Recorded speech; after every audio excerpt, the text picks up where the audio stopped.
जय हिंद दोस्तों। आज हम लोग नेनुआ के बारे में देखेंगे। ये देखिए सामने जो दिख रहा है ये नेनुआ है, जिसे कई नामों से जाना जाता है। जिसे स्पॉन्ज गार्ड इंग्लिश में कहते हैं, या रिज गार्ड या रिब्ड गार्ड, और इसे अन्य कई भाषाओं में अलग अलग नामों से जाना जाता है। जैसे कहीं पे झींगा कहते हैं, तो कहीं पे इसको दोडकी कहते हैं, कहीं पे गिलकी कहते हैं, तो कहीं पे घेवड़ा कहते हैं, घिउरा भी कहते हैं, तोरोई कहते हैं। तो बहुत सारा नाम है, शिरोला नाम है, घिसोरा नाम है, घिया नाम है। संस्कृत में इसको पित्त पुष्पा कहते हैं, कृष्णवेदना कहते हैं, जालनी है। तो इतने सारे इसके नाम हैं। देखिए ये जो नेनुआ है, इसका अगर हम बॉटनिकल नेम देखें, वनस्पति के नाम, तो इसका नाम होता है लूफा एकुटेंगला। और ये जो है कुकुरबिटेसी फैमिली का है। इसका जो कुल है ये कुकुरबिटेसी है। और ये देखिए आपको ये पीला पीला क्या है, ये इसका फ्लावर है। आपको हम पहले दिखाते हैं इसका, ये जो है टेंडिल्स है। और ये टेंडिल्स देखिए ये थ्री लाइक है, एकदम धागे नुमा संरचना है। इसकी सहायता से ये क्या होता है कि ये जो कुकुरबिटेसी फैमिली का जो पौधा है, ये ऊपर चढ़ता है किसी सहारा को लेकर, किसी वनस्पति या लकड़ी को सहारा लेकर ये ऊपर की ओर चढ़ता है। देखिए ये स्पाइरल हो जाता है, पूरी तरह से कुंडलित हो जाता है, और वो एक मजबूत किसी लकड़ी को में लपेट कर इसका जो तना है ऊपर की ओर बढ़ता है। इसका फ्लावर जो है ये पीला कलर का होता है। ये मोनोसियस है। इसका मतलब, मोनोसियस का मतलब है कि एक पुष्प में सिर्फ मेल पार्ट होगा, दूसरे में फीमेल पार्ट होगा। और पॉलिनेशन की क्रिया जो है ये क्रॉस पॉलिनेशन होगा, और इसमें एजेंट चाहिए। देखिए जैसे यहाँ पर हम देख रहे हैं कि चींटी जो है वो टहल रहा है, या इसके ऊपर तितली भी उड़ती है, तो उसके द्वारा जो है ये परागण की क्रिया होती है। ये क्रॉस पॉलिनेशन का एग्जाम्पल इसमें देखने को मिलता है। तो ये देखिए नेनुआ, इसका जो प्रकृति अगर देखें तो ये ठंडा प्रकृति का होता है, जो बात रोगियों के लिए हानिकारक है। और ये उत्पत्ति स्थल इसका अमेरिका है, और अमेरिका से ही पूरे दुनिया के कई देशों में ये नेनुआ गया है। विदेश में इसको स्पॉन्ज गार्ड के रूप में या एंगल लूफा के नाम से जाना जाता है। ये जो दिख रहा है अभी ये नेनुआ या झींगा, ये जब सूख जाता है, सूख जाने के बाद इसके अंदर रेशा बहुत रिजिड हो जाता है, कठोर हो जाता है। और अभी इसका सब्ज़ी खाने में काफ़ी मज़ा आता है। सब्ज़ी दाल के साथ बनाते हैं, या मूंग के दाल के साथ, चना के दाल के साथ, या फिर इसको ऐसे भी बनाते हैं, सिर्फ आलू के साथ, या ओनली नेनुआ को भी बनाते हैं। देखिए यहाँ पे ये बन रहा है फूल से, कैसे ये थोड़ा इसका बतिया तैयार हो रहा है। तो इसमें जो उपस्थित पोषक तत्व है, इसका हम लोग न्यूट्रिशनल इम्पोर्टेंस जाने कि इसका हमारे स्वास्थ्य के लिए कैसे लाभदायक है, और नेनुआ हमारे हेल्थ को कैसे फ़ायदा पहुंचाता है। अगर हम इसको देखें तो इसमें देखिए बीटा कैरोटीन पाया जाता है। हम लोग जानते हैं कि बीटा कैरोटीन आँख की रोशनी को बढ़ाने के लिए काफ़ी फ़ायदेमंद होता है। इसके साथ ही साथ इसमें vitamin A, B, vitamin C, zinc, iodine, fluorine, ये सभी प्रचुर मात्रा में पाया जाता है। इसमें riboflavin, copper, magnesium, manganese, thiamine, phosphorus, fibre भी काफ़ी पर्याप्त मात्रा में पाया जाता है, जिसका हमारे स्वास्थ्य पर काफ़ी सकारात्मक प्रभाव देखने को मिलता है। नेनुआ को खाने से क्या होता है कि पहले नंबर तो ये शरीर का जो रक्त है उसको शुद्ध करता है।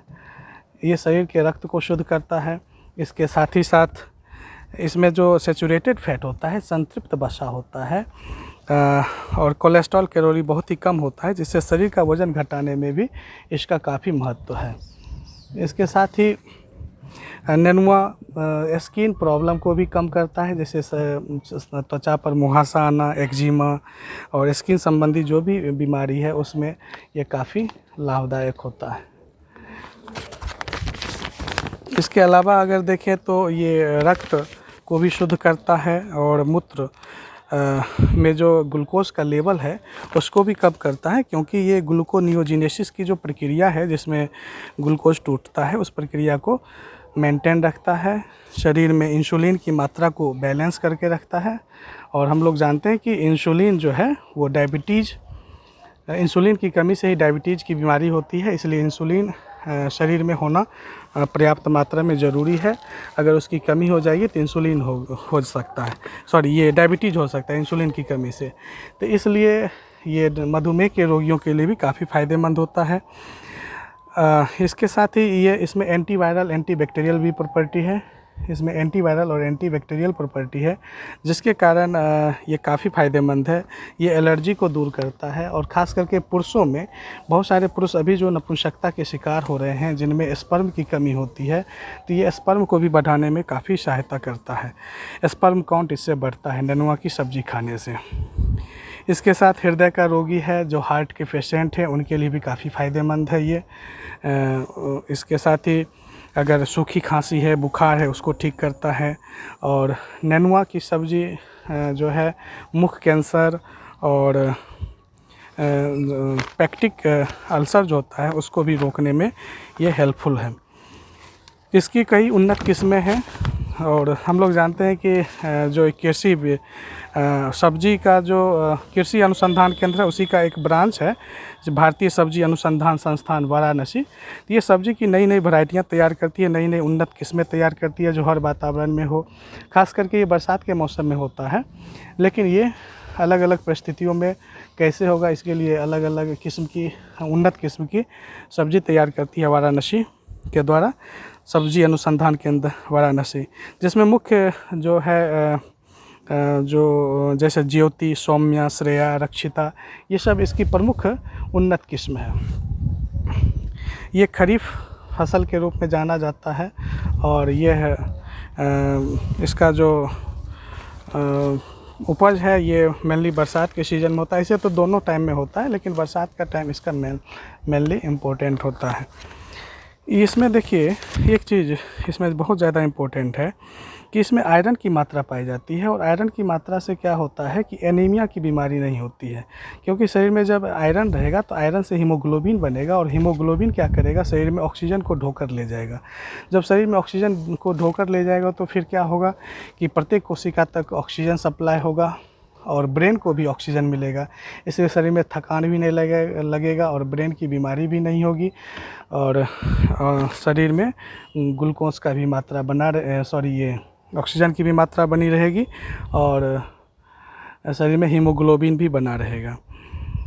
ये कोलेस्ट्रॉल को भी कम करता है। इसमें विटामिन B5 होता है। इस तरह से देखें तो ये काफ़ी हमारे लिए लाभदायक है, हमारे भोजन में काफ़ी इसका महत्व है। इसलिए आप लोग नेनुआ की सब्ज़ी ज़रूर खाएं। इसका जो ये फूल है, फूल का भी पकौड़ा बनता है। ये पुष्प है, देखिए ये फूल है ना, इसका भी पकौड़ा तैयार होता है, बेसन में लपेट के बनाते हैं। इसका एक और गुण होता है कि जैसे मान लिया जाए कि शरीर में कहीं भी स्किन पर अगर कीड़ा मकोड़ा काट ले या चाट ले, जिससे कि वहाँ पे सूजन हो जाए, तो इसकी पत्ती या तना का रस निकाल कर वहाँ पे लेप लगाने से काफ़ी फ़ायदा पहुँचता है और सूजन कम हो जाता है।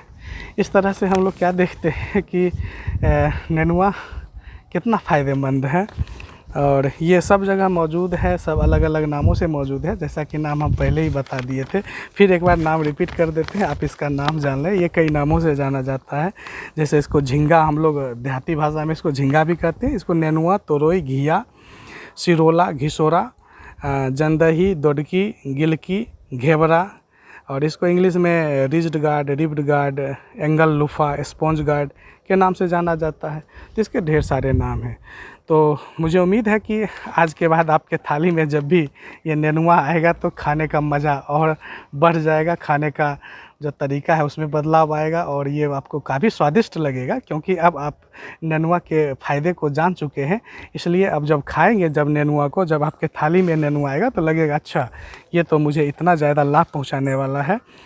तो मुझे उम्मीद है कि आप अगर जो व्यक्ति नहीं खाते होंगे वो भी अब अपने खाने में इसका उपयोग करेंगे। अपने थाली में ज़रूर एक सब्ज़ी नेनुआ का ज़रूर रखेंगे। जब मौसम हो तो ज़रूर खाएं, ये काफ़ी फ़ायदेमंद है। फास्ट फूड पर ज़्यादा ध्यान नहीं दें, बल्कि हरी सब्जियां पर ध्यान दें और नेनुआ ज़रूर खाएं। इन्हीं सब बातों के साथ हम उम्मीद करते हैं कि आपका स्वास्थ्य सही रहे, और स्वास्थ्य सही तभी रहेगा जब हम हरी सब्जियां खाएंगे और उसकी महत्ता को जब जानेंगे तो खाने का मज़ा और बढ़ जाता है। धन्यवाद।